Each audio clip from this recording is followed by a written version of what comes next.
হায় রে সোনামণি,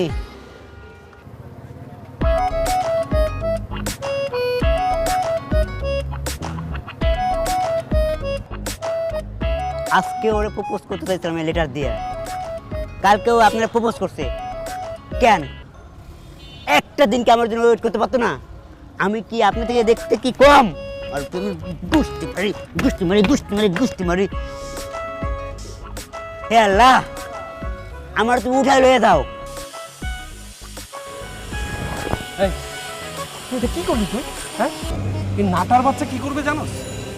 পুরো এলাকা তন্ন তন্ন করে পড়ে বেড়াবে। আচ্ছা, যে মেয়েটার সাথে তোর এখনো পরিচয় হয়নি, তার ব্যাপারে তুই কি বললি? তুই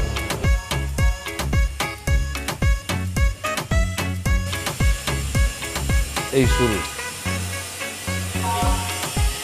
এবার দেখ। ওইদিকে দীপাপা অনেকবারে প্রপোজ করছে, অনেক ভাই খাড়ার উপরে দিয়ে গেছে, রেস্টুরেন্টে খাইতে গেছে, পার্কে ডেটিং গেছে, তারপর বন্ধুর বাসায়। এই কষ্ট আর মানা যায় না।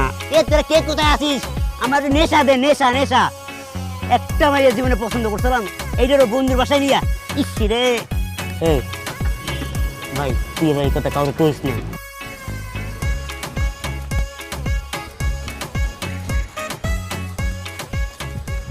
আন্টি, কাহিনী কিছু শুনছেন?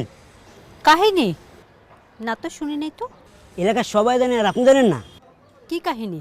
আমাদের এলাকায় যে অনেক ভাই আছে না, আর দীপাপা, তারা তো জুটাইয়া প্রেম করতেছে। কালকে দীপাপা অনেক ভাইকে প্রপোজ করছে, অনেক ভাই খারাপ উপর রাজি হয়ে গেছে। তারপরে রেস্টুরেন্টে গেছে, পার্কে ডেটিংয়ে, বন্ধুর বাসায়। এসব কথা তোকে না বলি, আপনি মরিবুল আসি। আসসালামু আলাইকুম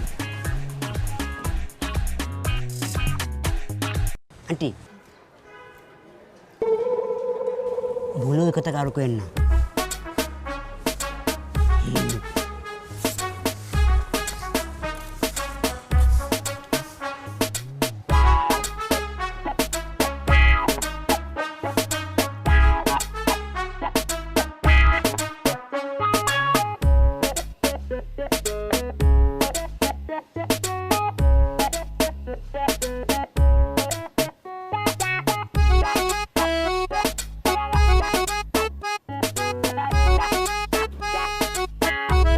আজকে তুই ভার্সিটিতে যাবি না?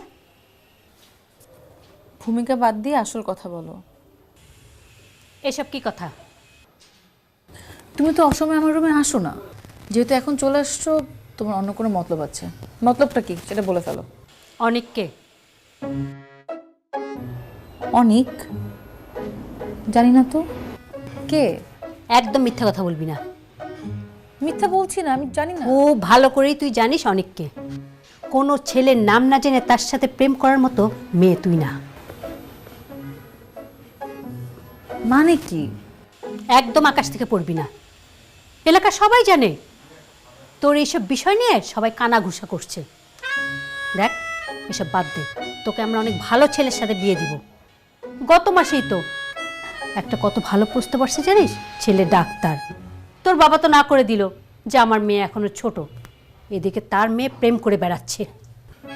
মা, আমি না জানি না অনেককে, আমি আসলে প্রেম করছি না। তুই প্লিজ এখন রুম থেকে যাও তো, আমি একটা বই পড়ছি।